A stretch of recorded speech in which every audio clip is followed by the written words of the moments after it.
ಹೇಗಿದ್ದೀರಾ? I hope ನೀವೆಲ್ಲರೂ ಚೆನ್ನಾಗಿದ್ದೀರಾ ಅಂತ ಅಂದ್ಕೊಂಡಿದ್ದೀವಿ. ನಾವು ಕೂಡ ಚೆನ್ನಾಗಿದ್ದೀವಿ ಫ್ರೆಂಡ್ಸ್ ಇವತ್ತು ಯಾವ ಒಂದು ಟಾಪಿಕ್ ತಂದಿದ್ದೀನಿ ಅಂತ ನೀವೆಲ್ಲ ಕಾಯ್ತಾ ಇದ್ದೀರಾ? ಹೌದು ಫ್ರೆಂಡ್ಸ್, ನಾನಿವತ್ತು ನೀವೆಲ್ಲರಿಗೂ ಒಂದು ಸೂಪರ್ ಆಗಿರುವಂಥ ಒಂದು ಟಾಪಿಕ್ ತಂದಿದ್ದೀನಿ ಅಂತಲೇ ಹೇಳ್ಬೋದು. ಆಲ್ರೆಡಿ ನೀವು ತಮಿಳ್ನ ನೋಡಿರ್ತೀರಲ್ವ, ತಮಿಳ್ನ ನೋಡಿದ ಮೇಲೆ ಯಾವ ಒಂದು ಟಾಪಿಕ್ಕು, ಯಾವ ಒಂದು ವಿಷಯ ಅನ್ನೋದು ನಿಮಗೆ ಗೊತ್ತಾಗಿರುತ್ತೆ. ಹೌದು ಫ್ರೆಂಡ್ಸ್, ಇವತ್ತು ಜನವರಿ 1ನೇ ತಾರೀಕು ಬುಧವಾರ ಬಂದಿದೆ ಅಲ್ವಾ. ಇವತ್ತು ಈ ಒಂದು ದಿನನ ನಾವು ಅಂದರೆ ಬುಧವಾರ ಬಂದಿರುವಂತಹ ಅಂದರೆ 1ನೇ ತಾರೀಕು ಬುಧವಾರ ಬಂದಿದೆ ಅಲ್ವಾ, ಇದನ್ನು ನಾವು ಯೋಗಕಾರಕ ದಿನ ಅಂತಲೇ ಸಹ ನಾವು ಕರೀಬೋದು. ಇವತ್ತಿನ ದಿನ ಅಂದರೆ ಸಂಜೆ ನೀವು ಈ ಒಂದು ಪ್ರತ್ಯೇಕವಾದಂತಹ ಒಂದು ದೀಪನ ಮಾತೆ ಮಹಾಲಕ್ಷ್ಮಿ ಮತ್ತು ಸತ್ಯನಾರಾಯಣ ಫೋಟೋದ ಮುಂದೆ ಹಚ್ಚೋದ್ರಿಂದ ತುಂಬನೇ ನಿಮಗೆ ಒಳ್ಳೆಯದಾಗುತ್ತೆ ಅಂತಲೇ ಹೇಳ್ಬೋದು. ಅಂದರೆ ನಿಮ್ಮ ಕುಟುಂಬದಲ್ಲಿ ಸಂಪತ್ತು ಸಮೃದ್ಧಿ ನೆಲೆಯಿರುತ್ತೆ, ಅಷ್ಟ ಐಶ್ವರ್ಯಗಳು ಲಭಿಸುತ್ತೆ ಅಂತಲೇ ಹೇಳ್ಬೋದು. ಈ ಪ್ರತ್ಯೇಕವಾದಂತಹ ದೀಪನ ಹಚ್ಚೋದ್ರಿಂದ ನಿಮಗೆ ಕುಬೇರನ ಅನುಗ್ರಹ ಸಿಗುತ್ತೆ, ಮಾತೆ ಮಹಾಲಕ್ಷ್ಮಿಯ ಅನುಗ್ರಹ ಸಿಗುತ್ತೆ, ಮತ್ತು ಶಿವ ಮತ್ತು ಗಣೇಶನ ಅನುಗ್ರಹ ಸಿಗುತ್ತೆ ಅಂತಲೇ ಹೇಳ್ಬೋದು. ಇವತ್ತು ಬುಧವಾರನ ನಾವು ಗಣೇಶನ ವಾರ ಅಂತ ಹೇಳಿ ನಾವು ಪೂಜಿಸ್ತೀವಿ ಅಲ್ವಾ. ಗಣೇಶನ ನಾವು ಆರಾಧನೆ ಯಾವ ರೀತಿ ಮಾಡ್ತೀವಿ ಹೇಳಿ? ಗಣೇಶನ ವಾರದ ದಿನದ ತಾನೇ ಬುಧವಾರ ದಿನ ಗಣೇಶನ ಆರಾಧನೆ ಮಾಡ್ತೀವಿ. ಹೌದು ಫ್ರೆಂಡ್ಸ್, ಬೆಳಿಗ್ಗೆನೇ ಎದ್ದು ನಾವು ಮನೆ ಕ್ಲೀನ್ ಎಲ್ಲ ಪ್ರತಿಯೊಂದನ್ನು ಮಾಡಿಕೊಂಡು ಸ್ನಾನ ಪೂಜೆ ಪುರಸ್ಕಾರ ಎಲ್ಲವನ್ನು ಮುಗಿಸ್ಕೊಂಡು ನಿಮ್ಮ ಮನೆಯ ಹತ್ತಿರ ಇರುವಂತಹ ಒಂದು ಗಣೇಶನ ದೇವಸ್ಥಾನಕ್ಕೆ ಹೋಗಿ ನೀವು ಗರಿಗೆನ ಸಮರ್ಪಿಸಿ ಪೂಜೆ ಪುರಸ್ಕಾರಗಳನ್ನ ಮಾಡಿಕೊಂಡು ಬರೋದ್ರಿಂದ ಖಂಡಿತ ಹೇಳ್ತೀನಿ ಫ್ರೆಂಡ್ಸ್, ನಿಮ್ಮ ಯಾವುದೇ ಒಂದು ಸಮಸ್ಯೆ ಇದ್ರೂ ಸಹ ಸಂಪೂರ್ಣವಾಗಿ ಬಗೆಹರಿಯುತ್ತೆ ಅಂತಲೇ ಹೇಳ್ಬೋದು. ಯಾಕೆಂತಂದರೆ ನಾವು ಯಾವುದೇ ಒಂದು ದೇವರಿಗೆ ಪೂಜೆ ಮಾಡಬೇಕಾದ್ರೂ ಫಸ್ಟ್ ನಾವು ಮಾಡುವಂಥದ್ದು ಯಾವ ದೇವ್ರಿಗೆ ಹೇಳಿ? ಗಣೇಶನಿಗೆ ಅಲ್ವಾ. ಗಣೇಶನಿಗೆ ನಾವು ಪೂಜೆ ಸಲ್ಲಿಸ್ತಾನೆ ಬೇರೆ ಯಾವುದಾದ್ರು ದೇವ್ರಿಗೆ ನಾವು ಮೊದಲನೇ ಪೂಜೆ ಮಾಡ್ತೀವಾ? ಖಂಡಿತ ಇಲ್ಲ ಅಲ್ವಾ. ಹಾಗಾಗಿ ಯಾವುದೇ ಒಂದು ಸಮಸ್ಯೆ ಇದ್ದರೂ ಅಂದರೆ ಗಣೇಶನಿಗೆ ನೀವು ಇವತ್ತೊಂದು ದಿನ ಗರಿಕೆನ ಅರ್ಪಿಸಿ ನೀವು ಪೂಜೆ ಮಾಡಿಸ್ಕೊಂಡು ಬರೋದ್ರಿಂದ ನಿಮಗೆ ಯಾವುದೇ ಒಂದು ರೀತಿಯಾದಂತಹ ಸಮಸ್ಯೆ ಇದ್ರೂ ಅದು ಸಂಪೂರ್ಣವಾಗಿ ಬಗೆಹರಿಯುತ್ತೆ ಅಂತಲೇ ನಾವು ಹೇಳ್ಬೋದು. ಫ್ರೆಂಡ್ಸ್ ಇಂದು ಸಂಜೆ ಅಂದರೆ ಇವತ್ತಿನ ಸಂಜೆ ನೀವು ಈ ದೀಪಾರಾಧನೆಯನ್ನು ಮಾಡ್ಕೊಂಡು ಬರೋದ್ರಿಂದ ನಮಗೆ ತುಂಬನೇ ಚೇಂಜಸ್ ಕಾಣುತ್ತೆ ಅಂತಲೇ ಹೇಳ್ಬೋದು. ನಿಮ್ಮ ಜೀವನದಲ್ಲಿ ನೀವು ಕಾಣದೇ ಇರುವಂತಹ ಒಂದು ಬದಲಾವಣೆನೇ ನೋಡ್ಬೋದು ಅಂತಲೇ ಹೇಳ್ಬೋದು. ಹಾಗಾಗಿ ಅಷ್ಟ ಐಶ್ವರ್ಯ ಲಭಿಸುತ್ತೆ, ಸಂಪತ್ತು ಸಮೃದ್ಧಿ ಲಭಿಸುತ್ತೆ, ಮತ್ತು ನಿಮ್ಮ ಕುಟುಂಬದಲ್ಲಿ ಯಾವುದೇ ಒಂದು ಸಮಸ್ಯೆ ಇಲ್ಲದೆ ಒಂದು ನೆಮ್ಮದಿ ಸುಖಕರವಾದಂಥ ಜೀವನನೇ ನೀವು ಮಾಡ್ತೀರಾ ಅಂತಲೂ ಸಹ ನಾವು ಹೇಳ್ಬೋದು. ಹಾಗೆಯೇ ಮುಖ್ಯವಾಗಿ ನಾವು ಮಾತೆ ಮಹಾಲಕ್ಷ್ಮಿನ ಇವತ್ತು ಆರಾಧನೆ ಮಾಡ್ಕೋಬೇಕಾಗುತ್ತೆ. ಮಾತೆ ಮಹಾಲಕ್ಷ್ಮಿನ ನಾವು ಆರಾಧನೆ ಮಾಡ್ದೇ ನಾವು ಯಾವುದೇ ಕೆಲಸ ಕಾರ್ಯ ಕೈ ಹಾಕಿದ್ರೂ ಅದು ಸಕ್ಸಸ್ ಕಾಣ್ತೀವಾ? ಖಂಡಿತ ಇಲ್ಲ ಫ್ರೆಂಡ್ಸ್. ಮಾತೆ ಮಹಾಲಕ್ಷ್ಮಿನ ಯಾರು ಆರಾಧನೆ ಮಾಡಿ ಪೂಜಿಸಿ ಯಾವುದೇ ಕೆಲಸ ಮಾಡೋಕ್ಕೆ ಹೋಗ್ತಾರೋ ಅವ್ರಿಗೆ ಒಂದು ಜಯ ಸಿಗುತ್ತೆ ಅಂತಲೇ ನಾವು ಹೇಳ್ಬೋದು. ಹಾಗಾಗಿ ಮಾತೆ ಮಹಾಲಕ್ಷ್ಮಿಯ ಅನುಗ್ರಹ ನಮಗೆ ಸಿಗಬೇಕು ಅಂತಂದರೆ ನಾವು ಇವತ್ತಿನ ಈ ಒಂದು ದೀಪನ ಸಂಜೆ ನಾವು ಹಚ್ಕೊಂಡು ಬರೋದ್ರಿಂದ ಖಂಡಿತ ಹೇಳ್ತೀನಿ ಫ್ರೆಂಡ್ಸ್, ಅಷ್ಟ ಐಶ್ವರ್ಯ ನಮಗೆ ಲಭಿಸುತ್ತೆ, ಸಂಪತ್ತು ಸಮೃದ್ಧಿ ಲಭಿಸುತ್ತೆ, ಮತ್ತು ನಿಮ್ಮ ಕುಟುಂಬ ಸೌಖ್ಯವಾಗಿ ಸಂತೋಷವಾಗಿ ಒಂದು ನೆಮ್ಮದಿಯಾಗಿ ಒಂದು ಸುಖಕರವಾದಂಥ ಜೀವನನೇ ನೀವು ನಡೆಸೋಕ್ಕೆ ಒಂದು ತುಂಬನೇ ಒಂದು ಒಳ್ಳೆಯದಾಗುತ್ತೆ ಅಂತಲೂ ಸಹ ನಾವು ಹೇಳ್ಬೋದು. ಹಾಗಾದರೆ ಈ ದೀಪನ ನಾವು ಯಾವ ರೀತಿ ಹಚ್ಚೋದು ಅಂತ ನೀವು ಕೇಳೋದಾದರೆ, ಫ್ರೆಂಡ್ಸ್ ನಾವು ಈ ದೀಪಾರಾಧನೆಯನ್ನು ಇವತ್ತೊಂದು ದಿನ ನಾವು ಸಂಜೆ ಮಾಡ್ಕೊಳ್ಳೋದ್ರಿಂದ ಮುಖ್ಯವಾಗಿ ನಮಗೆ ಕುಬೇರನ ಅನುಗ್ರಹ ಸಿಗುತ್ತೆ.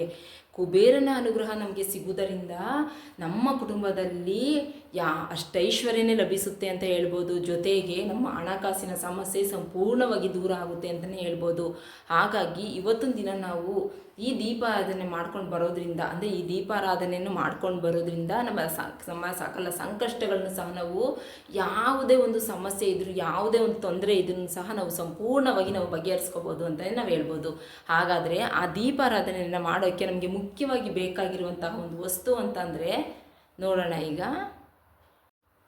ಫ್ರೆಂಡ್ಸ್, ಈ ಒಂದು ದೀಪನ ಹಚ್ಕೊಳ್ಳೋಕ್ಕೆ ನಮಗೆ ಅಂದರೆ ಇವತ್ತಿನ ಸಂಜೆ ನೀವು 5 ಗಂಟೆಯಿಂದ 6:30 ಒಳಗಡೆ ಈ ದೀಪನ ನೀವು ಲಕ್ಷ್ಮಿ ಮತ್ತು ಸತ್ಯನಾರಾಯಣ ಫೋಟೋದ ಮುಂದೆನೇ ಹಚ್ಕೋಬೇಕಾಗುತ್ತೆ. ಇದಕ್ಕೆ ಮುಖ್ಯವಾಗಿ ಬೇಕಾಗಿರುವಂತಹ ಎಲೆ ಅಂತಂದರೆ ನೋಡಿ, ನಾನು ಇಲ್ಲಿ ನಿಮಗೆ ತೋರಿಸ್ತಾ ಇದ್ದೀನಿ.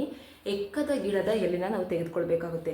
ಈ ಎಕ್ಕದ ಗಿಡದ ಎಲೆನ ತೆಗೆದುಕೊಂಡು ನಾವು ಕ್ಲೀನಾಗಿ ಅಂದರೆ ಚೆನ್ನಾಗಿ ನೋಡಿ ತೊಳ್ಕೊಂಡು ವಾಶ್ ಮಾಡ್ಕೋಬೇಕಾಗುತ್ತೆ.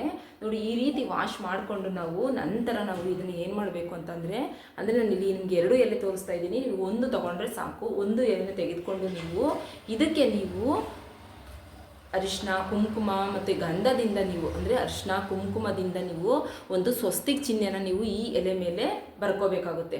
ಅಂದರೆ ಅರಿಶಿನ ಕುಂಕುಮದಿಂದ ಸ್ವಸ್ತಿಕ್ ಚಿಹ್ನೆನ ನೀವು ಇದ್ರ ಮೇಲೆ ಬರ್ಕೊಂಡು ನೀವು ಇದಕ್ಕೆ ನೀವು ಏನು ಮಾಡಬೇಕು ಅಂದರೆ ಸ್ವಲ್ಪ ಅಕ್ಷತೆಯನ್ನು ಹಾಕಬೇಕಾಗುತ್ತೆ. ಮತ್ತು ಅರಿಶಿನ ಕುಂಕುಮ ಗಂಧ ಎಲ್ಲವನ್ನು ಸಹ ಇದಕ್ಕೆ ನೀವು ಬಟ್ಟನ್ನು ಇಟ್ಟು ನೀವು ಬಟ್ಟನ್ನು ಇಡಬೇಕಾಗುತ್ತೆ. ನಂತರ ನೀವು ಸ್ವಲ್ಪ ಅಕ್ಷತೆಯನ್ನು ಹಾಕಿ ನೀವು ಇದರ ಮೇಲೆ ಒಂದು ನೀವು ದೀಪಾರಾಧನೆಯನ್ನು ಮಾಡಬೇಕಾಗುತ್ತೆ.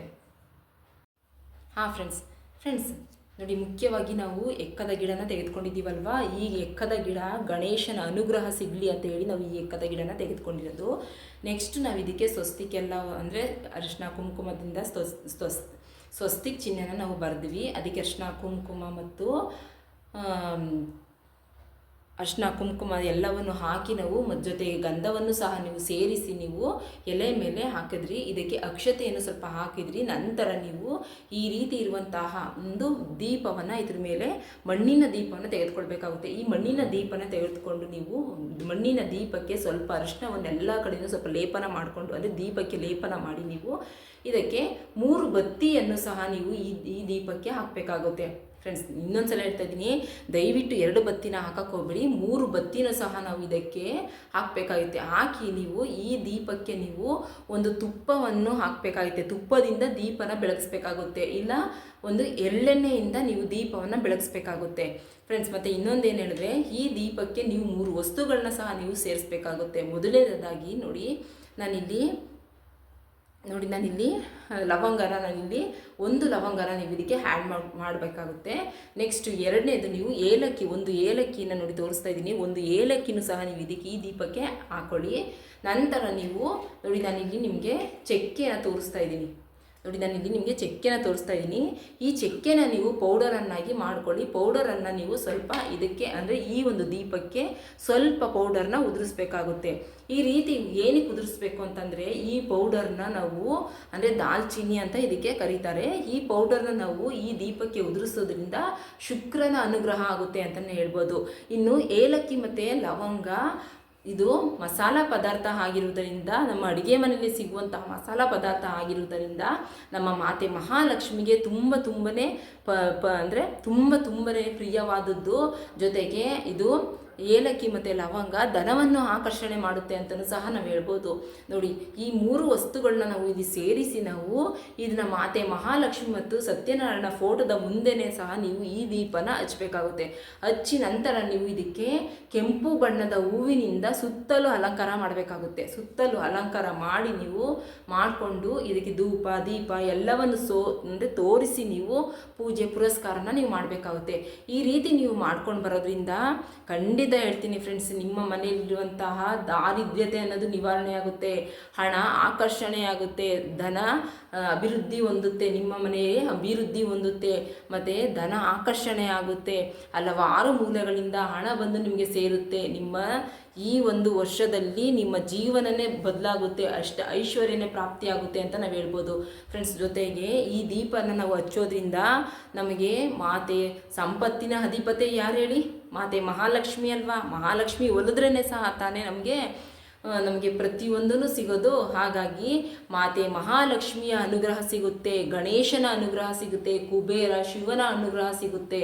ಮತ್ತು ಮಾತೆ ಮಹಾಲಕ್ಷ್ಮಿ, ಗಣೇಶ ಮತ್ತು ಶಿವ ಇವರೆಲ್ಲರ ಅನುಗ್ರಹ ಸಿಕ್ಕಿ ಅವರೆಲ್ಲರ ಒಂದು ಕೃಪೆಯಿಂದ ಅನುಗ್ರಹದಿಂದ ನಮ್ಮ ಮನೆಯಲ್ಲಿ ಅಷ್ಟ ಐಶ್ವರ್ಯನೇ ನಮಗೆ ಪ್ರಾಪ್ತಿಯಾಗುತ್ತೆ ಅಂತ ನಾವು ಹೇಳ್ಬೋದು. ನಮ್ಮ ಮನೆಯಲ್ಲಿರುವಂತಹ ದಾರಿದ್ರ್ಯತೆಗಳು, ಹಣದ ಸಮಸ್ಯೆಗಳು, ಹಣದ ಸಂಕಷ್ಟಗಳು ಎಲ್ಲವೂ ಸಹ ನಿವಾರಣೆಯಾಗಿ ನಮ್ಮ ಮನೆಗೆ ಅಷ್ಟ ಐಶ್ವರ್ಯನೇ ಲಭಿಸುತ್ತೆ. ಮಾತೆ ಮಹಾಲಕ್ಷ್ಮಿ ನಮ್ಮ ಮನೆಗೆ ಬಂದು ನೆಲೆಯೂರಿ ಅವರ ಒಂದು ಅನುಗ್ರಹ ನಮ್ಮ ಮೇಲೆ ಬಿದ್ದು ಮಾತೆ ಮಹಾಲಕ್ಷ್ಮಿ ಅನುಗ್ರಹ ನಮ್ಮ ಮೇಲೆ ಬಿದ್ದು ಮಾತೆ ಮಹಾಲಕ್ಷ್ಮಿ ನಮ್ಮ ಮನೆಗೆ ಬಂದು ನೆಲೆ ಊರ್ತಾರೆ ಅಂತಲೇ ಹೇಳ್ಬೋದು. ಮಾತೆ ಮಹಾಲಕ್ಷ್ಮಿ ನಮ್ಮ ಮನೆಗೆ ಬಂದು ನೆಲೆ ಊರಿದ ಮೇಲೆ ನಮಗೆ ಯಾವ ಸಮಸ್ಯೆ ಇರುತ್ತೆ ಹೇಳಿ? ಖಂಡಿತ ಇರಲ್ಲ ಅಲ್ವಾ. ಹಾಗಾಗಿ ಇಂಥ ಒಂದು ದೀಪನ ಇವತ್ತಿನ ದಿನ ಸಂಜೆ ನಾವು ಬೆಳಗಿಸೋದ್ರಿಂದ ಖಂಡಿತ ಹೇಳ್ತೀನಿ ಫ್ರೆಂಡ್ಸ್, ನಮ್ಮ ಮನೆಯಲ್ಲಿರುವಂಥ ಯಾವುದೇ ಒಂದು ಸಮಸ್ಯೆ ಇದ್ರೂ, ದಟ್ಟ ದಾರಿದ್ರ್ಯತನ ಸಂಕಷ್ಟಗಳಾಗಿರ್ಬೋದು, ಮತ್ತು ಇನ್ನೂ ಹಲವಾರು ಸಮಸ್ಯೆಗಳಿಂದ ಪ್ರತಿನಿತ್ಯದ ಜೀವನದಲ್ಲಿ ನಾವು ಬಳಕ್ತಾನೆ ಇರ್ತೀವಲ್ವಾ. ಇಂಥ ಯಾವುದೇ ಒಂದು ಸಮಸ್ಯೆ ಇದ್ದರೂ ಈ ಒಂದು ದೀಪನ ಇವತ್ತಿನ ದಿನ ನಾವು ಸಂಜೆ ಅಂದರೆ ಗೋಧೂಳಿಯ ಸಮಯದಲ್ಲಿ ನಾವು ಹಚ್ಚೋದ್ರಿಂದ, ಅಂದರೆ ಪ್ರತ್ಯೇಕವಾಗಿ ಗೋಧೂಳಿಯ ಸಮಯದಲ್ಲಿ ನಾವು ಈ ಒಂದು ದೀಪನ ಹಚ್ಚೋದ್ರಿಂದ ಖಂಡಿತ ಹೇಳ್ತೀನಿ ಫ್ರೆಂಡ್ಸ್, ಗಣೇಶನ, ಕುಬೇರನ, ಶಿವನ, ಲಕ್ಷ್ಮಿಯ ಅನುಗ್ರಹ ನಮಗೆ ಸಿಕ್ಕಿ ಅವರ ದಯೆ, ಕೃಪೆ, ಆಶೀರ್ವಾದದಿಂದ ನಮಗೆ ಅಷ್ಟ ಐಶ್ವರ್ಯನೇ, ಸಂಪತ್ತೇ ಲಭಿಸುತ್ತೆ ಅಂತಲೇ ನಾವು ಹೇಳ್ಬೋದು. ಫ್ರೆಂಡ್ಸ್, ಈ ರೀತಿ ದೀಪವನ್ನು ನೀವು ಮಾತೆ ಮಹಾಲಕ್ಷ್ಮಿ ಮತ್ತು ಸತ್ಯನಾರಾಯಣ ಫೋಟೋದ ಮುಂದೆ ಬೆಳಗಿಸಿ ನಂತರ ನೀವು ಇದಕ್ಕೆ ಒಂದು ಬೆಲ್ಲದಿಂದ ಮಾಡಿದಂಥ ಒಂದು ನೈವೇದ್ಯವನ್ನು ಅರ್ಪಿಸಬೇಕಾಗುತ್ತೆ. ಈ ರೀತಿ ನೀವು ಮಾಡೋದ್ರಿಂದ ನಿಮ್ಮ ಮನೆಯಲ್ಲಿರುವಂಥ ದಾರಿದ್ರ್ಯತೆ ಅನ್ನೋದು ನಿವಾರಣೆಯಾಗಿ, ನಿಮ್ಮ ಮನೆಯಲ್ಲಿರುವಂಥ ದಟ್ಟ ದಾರಿದ್ರ್ಯತೆ, ಸಂಕಷ್ಟಗಳೆಲ್ಲ ನಿವಾರಣೆಯಾಗಿ, ಸಾಲ ಬಾಧೆಗಳು ಸಹ ನಿವಾರಣೆಯಾಗಿ ಅದೃಷ್ಟ, ಅಷ್ಟ ಐಶ್ವರ್ಯ ನಿಮಗೆ ಒಲಿದು ಬರುತ್ತೆ ಅಂತಲೂ ಸಹ ನಾವು ಹೇಳ್ಬೋದು. ಯಾಕೆ ಅಂತಂದರೆ ಇಲ್ಲಿ ಕುಬೇರನ ಅನುಗ್ರಹ, ಲಕ್ಷ್ಮಿಯ ಅನುಗ್ರಹ, ಶಿವನ ಅನುಗ್ರಹ ಮತ್ತು ಮುಖ್ಯವಾಗಿ ಗಣೇಶನ ಅನುಗ್ರಹ ಸಹ ನಿಮಗೆ ದೊರಕುತ್ತೆ. ಗಣೇಶನಿಗೆ ಪೂಜೆ ಮಾಡದೆ ನಾವು ಯಾವ ದೇವ್ರಿಗೂ ಸಹ ನಾವು ಮೊದಲನೇ ಪೂಜೆ ಮಾಡಲ್ಲ. ಮೊದಲನೇ ಪೂಜೆ ಯಾವತ್ತಿದ್ರೂ ಗಣೇಶನಿಗೆ ಮಾಡಿ ನಂತರ ನಾವು ಬೇರೆ ದೇವರುಗಳಿಗೆ ಪೂಜೆ ಮಾಡ್ತೀವಿ ಅಂತ ಅಂದಾಗ ಫಸ್ಟು ನಮಗೆ ಇಲ್ಲಿ ಗಣೇಶನ ಅನುಗ್ರಹ ಸಿಗಬೇಕು, ನಂತರ ನಮಗೆ ಮಹಾಲಕ್ಷ್ಮಿಯ ಅನುಗ್ರಹ ನಮಗೆ ಸಿಗಬೇಕಲ್ವಾ. ಹಾಗಾಗಿ ಅಂದರೆ ಗಣೇಶ ಆಗಿರ್ಬೋದು, ಮಾತೆ ಮಹಾಲಕ್ಷ್ಮಿ ಆಗಿರ್ಬೋದು, ಕುಬೇರನ ಅನುಗ್ರಹ ಆಗಿರ್ಬೋದು, ಶಿವನ ಅನುಗ್ರಹ ಆಗಿರ್ಬೋದು, ಇವರೆಲ್ಲರ ಅನುಗ್ರಹ ನಮಗೆ ಸಿಕ್ಕಿ ಅವರ ಅನುಗ್ರಹದಿಂದ ನಮಗೆ ಅಷ್ಟ ಐಶ್ವರ್ಯನೇ, ಸಂಪತ್ತು ಲಭಿಸುತ್ತೆ. ಅಂದರೆ ನಮ್ಮ ಮನೆಗೆ ಅಷ್ಟ ಐಶ್ವರ್ಯ, ಸಂಪತ್ತು ಲಭಿಸುತ್ತೆ ಅಂತ ನಾವು ಹೇಳ್ಬೋದು. ನಮ್ಮ ಮನೆಯಲ್ಲಿರುವಂಥ ದಟ್ಟ ದಾರಿದ್ರ್ಯತೆ ಎಲ್ಲವೂ ಸಹ ಸಂಪೂರ್ಣವಾಗಿ ನಿರ್ಮೂಲನಾಗಿ, ಸಾಲ ಬಾಧೆ ಅನ್ನೋದು ನಿರ್ಮೂಲನಾಗಿ, ಅಷ್ಟ ಐಶ್ವರ್ಯನೇ, ಅದೃಷ್ಟ, ಸಂಪತ್ತು ಅನ್ನೋದೇ ನಮಗೆ ಒಲಿದು ಬರುತ್ತೆ ಅಂತಲೂ ಸಹ ನಾವು ಹೇಳ್ಬೋದು. ನೋಡಿದ್ರಲ್ಲ ಫ್ರೆಂಡ್ಸ್, ಇವತ್ತೊಂದು ದಿನ ನಾವು ಸಂಜೆ ಮಾಡಿಕೊಳ್ಳುವಂತಹ ಅಂದರೆ ಪ್ರತ್ಯೇಕವಾಗಿ ಒಂದು ದೀಪನ ಮನೇಲಿ ಹಚ್ಚೋದ್ರಿಂದ ನಮ್ಗೆ ಇಷ್ಟೆಲ್ಲ ಒಳ್ಳೆಯದಾಗುತ್ತೆ ಅಂತ ಅಂದಮೇಲೆ ನಾವು ಯಾಕೆ ಮಾಡಬಾರ್ದು ಹೇಳಿ? ಹೌದು ಫ್ರೆಂಡ್ಸ್, ನಮ್ಮ ಹೆಣ್ಮಕ್ಳು ಇಷ್ಟೋ ಸ್ವಲ್ಪ ತಿಳ್ಕೊಂಡು, ಅಂದರೆ ನಮ್ಮ ಶಾಸ್ತ್ರ ಸಂಪ್ರದಾಯಗಳ ಬಗ್ಗೆ ನಾವು ತಿಳ್ಕೊಂಡು ಇಂತಹ ದೀಪಗಳನ್ನ, ಇಂಥ ಪೂಜೆ ಪುರಸ್ಕಾರಗಳನ್ನ ನಮ್ಮ ಮನೆಯಲ್ಲಿ ಮಾಡ್ಕೊಂಡು ಬರೋದ್ರಿಂದ ನಮ್ಮ ಮನೆಯಲ್ಲಿರುವಂಥ ಸಮಸ್ಯೆಗಳೆಲ್ಲವೂ ಸಹ ಬಗೆಹರಿದು ಒಂದು ನೆಮ್ಮದಿಯಾದಂತಹ, ಸುಖಕರವಾದಂತಹ ಒಂದು ಜೀವನನೇ ನಮಗೆ ಸಿಗುತ್ತೆ ಅಂತ ಅಂದಮೇಲೆ ನಾವು ಯಾಕೆ ಮಾಡಬಾರ್ದು ಹೇಳಿ? ಹೌದು ಫ್ರೆಂಡ್ಸ್, ನಾನಂತೂ ಇದನ್ನ ಮಾಡೇ ಮಾಡ್ತೀನಿ, ನೀವು ಸಹ ಇದೆಲ್ಲ ಮಾಡೇ ಮಾಡ್ತೀರಂತ ಅಂದ್ಕೊಂಡಿದ್ದೀನಿ. ನಮ್ಮ ಫ್ಯಾಮಿಲಿ ಅಂತ ಅಂದಮೇಲೆ ನೀವು ಸಹ ಮಾಡೇ ಮಾಡ್ತೀರಂತ ಅಂದ್ಕೊಂಡಿದ್ದೀನಿ ಫ್ರೆಂಡ್ಸ್. ಈ ವಿಡಿಯೋ ನಿಮ್ಮೆಲ್ಲರಿಗೂ ಇಷ್ಟ ಆಗಿರುತ್ತೆ ಫ್ರೆಂಡ್ಸ್. ನಾನು ಇನ್ನೊಂದು ಸಲ ಹೇಳ್ತಾ ಇದ್ದೀನಿ, ಇದು ತುಂಬಾ ಪವರ್ಫುಲ್ಲಾಗಿ, ತುಂಬಾ ಒಂದು ಇದಾಗಿ ವರ್ಕ್ ಮಾಡುತ್ತೆ. ಹಾಗಾಗಿ ಪ್ರತಿಯೊಬ್ಬರೂ ಸಹ ಈ ದೀಪನ ಬೆಳಗಿಸಿ ನಿಮ್ಮ ಮನೆಯಲ್ಲಿರುವಂತಹ ಸಕಲ ಸಂಕಷ್ಟಗಳು, ದಾರಿದ್ರ್ಯತೆಗಳನ್ನ ನಿವಾರಣೆ ಮಾಡಿಕೊಂಡು ಎಲ್ಲರೂ ಸಹ ಈ ವರ್ಷ, ಈ ಬರುವಂತಹ ದಿನಗಳಲ್ಲಿ ಯಾವುದೇ ಒಂದು ಸಮಸ್ಯೆನೂ ಸಹ ನಿಮಗೆ ಇಲ್ದೇ ಒಂದು ನೆಮ್ಮದಿಕರವಾದಂತಹ ಸುಖ ಜೀವನ ನೀವು ಮಾಡಿ ಅಂತ ಹೇಳ್ತಾ ನನ್ನ ಈ ಒಂದು ಬ್ಲಾಗ್ನ ನಾನು ಇಲ್ಲಿಗೆ ಎಂಡ್ ಮಾಡ್ತಾ ಇದ್ದೀನಿ. ಮತ್ತೊಂದು ಯೂಸ್ಫುಲ್ ಆಗುವಂತಹ, ನಿಮ್ಮೆಲ್ಲರಿಗೂ ಇಷ್ಟ ಆಗುವಂಥ ಒಂದು ಟಿಪ್ಸ್ನೊಂದಿಗೆ ನಾನು ಮತ್ತೆ ಬರ್ತೀನಿ ಫ್ರೆಂಡ್ಸ್. ಮತ್ತು ಇನ್ನೊಂದು ಹೇಳ್ತಾ ಇದ್ದೀನಿ, ಆದಷ್ಟು ಯಾರು ನಮ್ಮ ಚಾನಲ್ನ ಸಬ್ಸ್ಕ್ರೈಬ್ ಮಾಡ್ಕೊಳ್ತೇನೆ ನೋಡ್ತಾ ಇದ್ದೀರೋ ದಯವಿಟ್ಟು ಸಬ್ಸ್ಕ್ರೈಬ್ ಮಾಡ್ಕೊಳ್ಳಿ. ಯಾಕೆ ಅಂತಂದರೆ ನಮಗೆ ಚಾನಲ್ನ ಸಬ್ಸ್ಕ್ರೈಬ್ ಮಾಡಿಕೊಂಡು ನೋಡೋರಿಗಿಂತ ಹೆಚ್ಚಾಗಿ ಸಬ್ಸ್ಕ್ರೈಬ್ ಆಗದೇ ನೋಡ್ತಾ ಇರುವಂತಹ ಸಂಖ್ಯೆನೇ ಜಾಸ್ತಿ ಇದೆ. ಹಾಗಾಗಿ ದಯವಿಟ್ಟು ಸಬ್ಸ್ಕ್ರೈಬ್ ಮಾಡಿಕೊಂಡು ಕೊನೆಯ ತನಕ ನಿಮ್ಮ ಪ್ರೀತಿ ವಿಶ್ವಾಸನ ನಮ್ಮ ಚಾನಲ್ ಮೇಲೆ ಕೊಡಿ ಅಂತ ಹೇಳ್ತಾ ನಮ್ಮ ಈ ಒಂದು ಬ್ಲಾಗ್ನ ನಾನು ಇಲ್ಲಿಗೆ ಎಂಡ್ ಮಾಡ್ತಾ ಇದ್ದೀನಿ ಫ್ರೆಂಡ್ಸ್. ಮತ್ತು ಇನ್ನೊಂದು ಹೇಳಿದ್ರೆ, ನಿಮ್ಮ ಫ್ಯಾಮಿಲಿ, ಫ್ರೆಂಡ್ಸ್ ಎಲ್ಲರಿಗೂ ಸಹ ಇದನ್ನ ಶೇರ್ ಮಾಡಿ. ಜೀವನದಲ್ಲಿ ನಾವು ಒಬ್ಬರೇ ಬದುಕಿದ್ರೆ ಆಗಲ್ಲ ಅಲ್ವಾ? ನಾವು ಯಾರಿಗೂ ಕೆಟ್ಟದ್ದು ಮಾಡೋದು ಬೇಡ, ಯಾರಿಗೂ ನಾವು ಅನ್ಯಾಯ ಮಾಡೋದು ಬೇಡ. ನಾವು ಒಂದು ಒಳ್ಳೆ ಮಾರ್ಗದಲ್ಲಿ, ಒಂದು ಒಳ್ಳೆಯ ರೀತಿಯಲ್ಲಿ ನಡೆಯೋಣ ಅಲ್ವಾ? ಹಾಗಾಗಿ ಎಲ್ಲರಿಗೂ, ನಮಗೂ ಒಳ್ಳೆಯದಾಗಲಿ, ನಿಮಗೂ ಒಳ್ಳೆಯದಾಗಲಿ, ಎಲ್ಲರಿಗೂ ಸಹ ಇದು ಒಳ್ಳೆಯದಾಗಲಿ. ಅಂದರೆ ಈ ದೀಪ ಬೆಳಗಿಸಿದ ಮೇಲೆ ಎಲ್ಲರಿಗೂ ಒಂದು ಒಳ್ಳೆಯದಾಗಲಿ ಅಂತ ಹೇಳ್ತಾ ನನ್ನ ಈ ಒಂದು ಬ್ಲಾಗ್ನ ನಾನು ನಿಮಗೆ ಎಂಡ್ ಮಾಡ್ತಾ ಇದ್ದೀನಿ. ಮತ್ತೊಂದು ಯೂಸ್ಫುಲ್ ಆಗುವಂಥ ಒಂದು ಟಿಪ್ಸ್ನ ನಾನು ಮತ್ತೆ ಬರ್ತೀನಿ. ಅಲ್ಲಿ ತನಕ ಬಾಯ್, ಟೇಕ್ ಕೇರ್ ಫ್ರೆಂಡ್ಸ್.